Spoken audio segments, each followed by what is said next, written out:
Hello, my beautiful souls. Welcome sa ating tarot reading sessions. Keep in mind, general reading po ito. Maring mag-resonate, maring hindi. Kunin nyo na lang po kung para sa inyo and leave the rest. Maring mag-shift ang energies or magkabaliktad ang sitwasyon. Kaya kayo na pong bahala kung saan kayo nakalugar sa reading natin. So, let's see.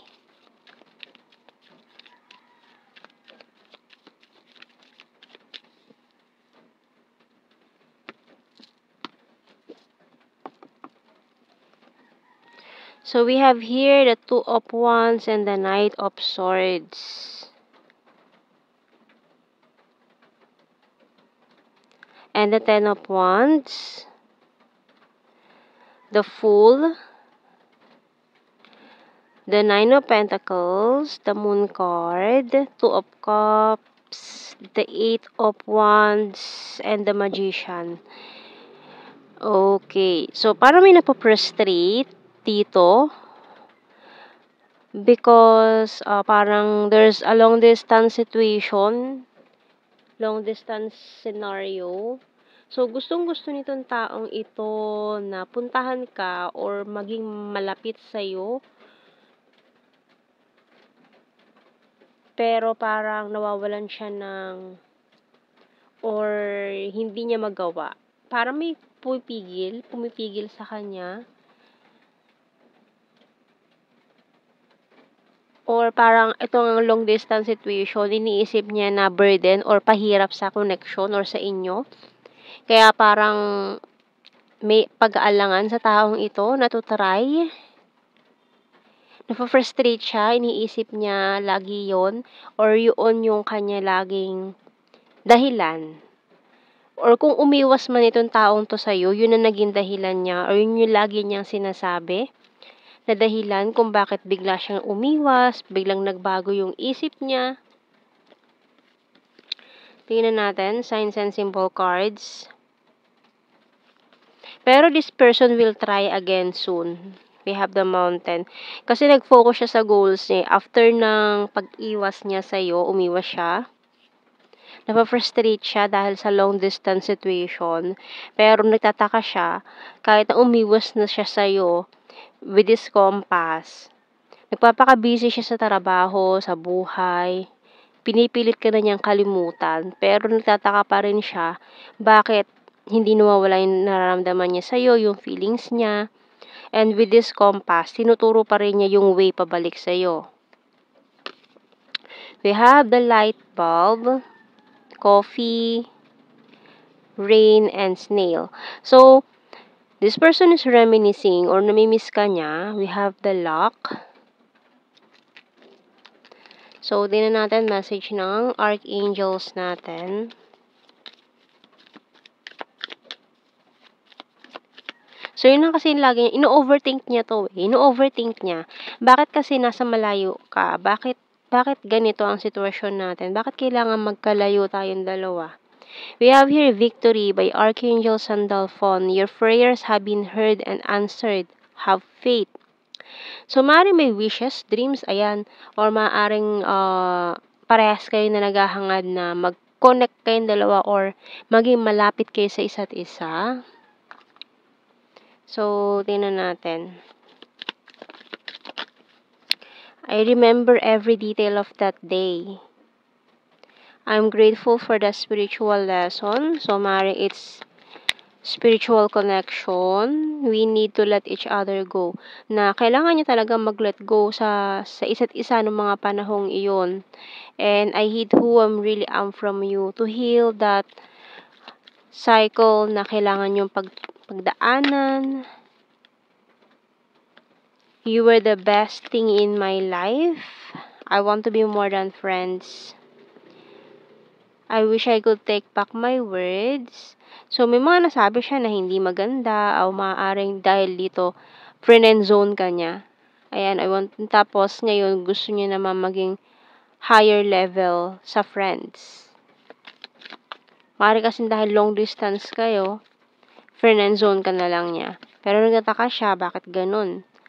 I want to tell you how I feel. So, ngayon gusto niya nang sabihin itong nararamdaman niya.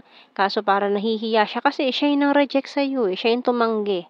sa connection nyo. We both know I'm not the one for you. So, inisip niya kasi noong mga panahong yun na hindi siya or hindi kayo para sa isa't isa, kaya siguro ganun.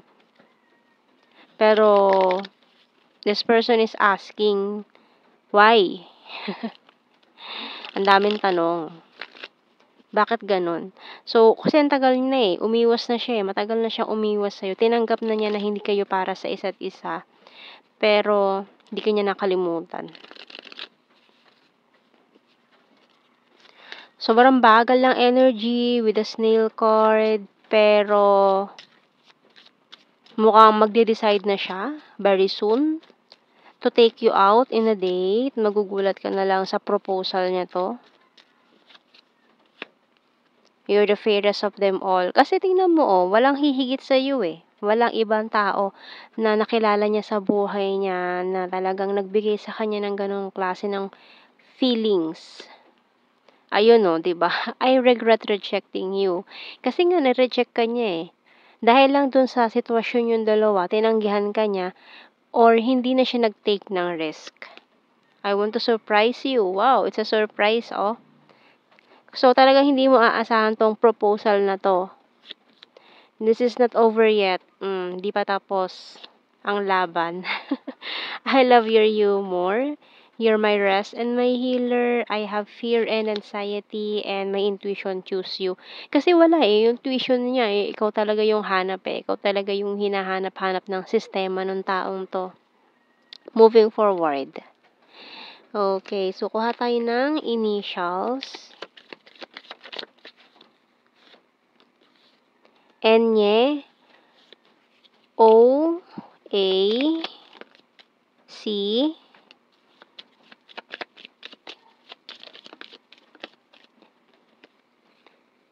N, U, M, H,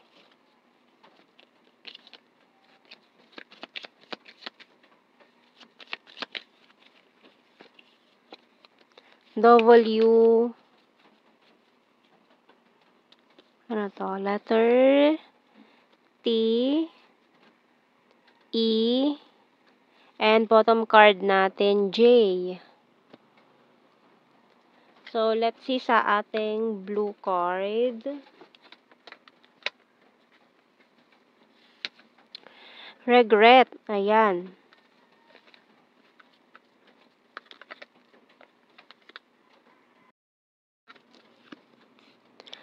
Reminiscing and the soulmate. Okay. Tingnan natin general signs and messages. So, maaari kasi may something talaga kung ito ay soulmate connection.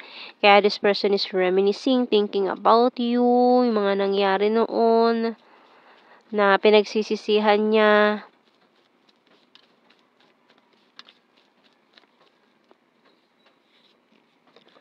Hilarious, Gemini. Responsible, province, high expectations. Ayan, siguro may mga nangialam din Ayan mga plastic persons. Ayan, neighbor, mga kapitbahay. Kapitbahay na nangingialam. Ayan. Food lover. Luzon, twin flame for some of you. Air sign, Gemini, Libra, Aquarius. Another air sign, Gemini, Libra, Aquarius. Very loyal. Fire sign, Aries, Leo, and Sagittarius.